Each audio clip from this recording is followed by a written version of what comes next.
उसले धेरै रक्सी खाएको थियो। रक्सी खाएर मातेको कारणले उसले आफ्नो श्रीमती र ड्राइभरलाई सँगै नाच्न लगायो र खुसी हुँदै ऊ गयो। यता भने उसको श्रीमती र ड्राइभर नाच्दा नाच्दै एक आपसमा धेरै नजिक भए। मालिकको कारणले नै उनीहरू एकअर्कालाई मन पराउन थाले। एक दिन मालिक धेरै मातिएर आउँछ, उसलाई उनीहरूले लगेर उसको बेडमा सुताइदिन्छन्। त्यसपछि उनीहरू एकअर्कामा नजिक हुन्छन्। उनीहरू एकदमै होसियारी भएको कारणले मालिकलाई केही पनि थाहा हुँदैन। उसले आफ्नो ड्राइभरलाई धेरै विश्वास गर्थ्यो र माया पनि गर्थ्यो।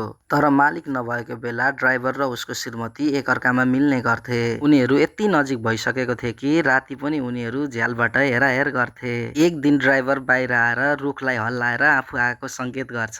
त्यो आवाज मालिकले पनि सुन्छ। मालिकलाई शङ्का लागेर उनीहरू त्यहाँ हेर्न जान्छन्, तर केटीले केही होइन पत्ता हो भन्छ। त्यतिखेरसम्ममा ड्राइभर पनि भागिसकेको हुन्छ।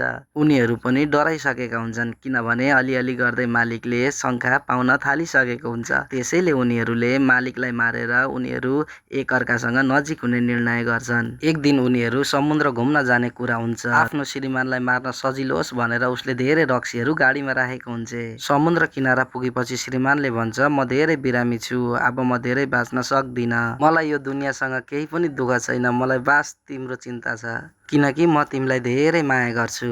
यो सुनेपछि केटीलाई धेरै नराम्रो लाग्यो। उनले श्रीमानलाई मार्ने योजना परिवर्तन गर्छिन्। उनले कारको झ्याल हेर्ने बाहनामा आफ्नो प्रेमीसँग भेट्छिन् र उसलाई मार्ने योजना रद्द गर्छिन्। त्यो रात मालिकले आफ्नो श्रीमतीसँग पहिला आफूले गरेको व्यवहारप्रति माफी माग्छ।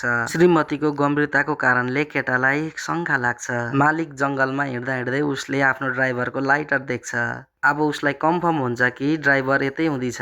उसले ड्राइभरलाई चिच्चाएर बोलाउँछ। ड्राइभर पनि उसको नजिक आउँछ। तिमीहरूले किन मलाई यस्तो गर्यौ भनेर चिच्याउँदै मालिकले भन्छ। र ड्राइभर र उसको श्रीमती भने नसुने चाहिँ गरेर जान्छन्। एक्कासी गाडी समुद्रमा जान्छ र उनीहरू फर्केर हेर्छन्। केटी आफ्नो श्रीमानको नाम लिँदै चिच्याउँदै जान्छन्, तर धेरै ढिलो भइसकेको हुन्छ। सायद त्यो मालिकको अन्तिम निर्णय थियो।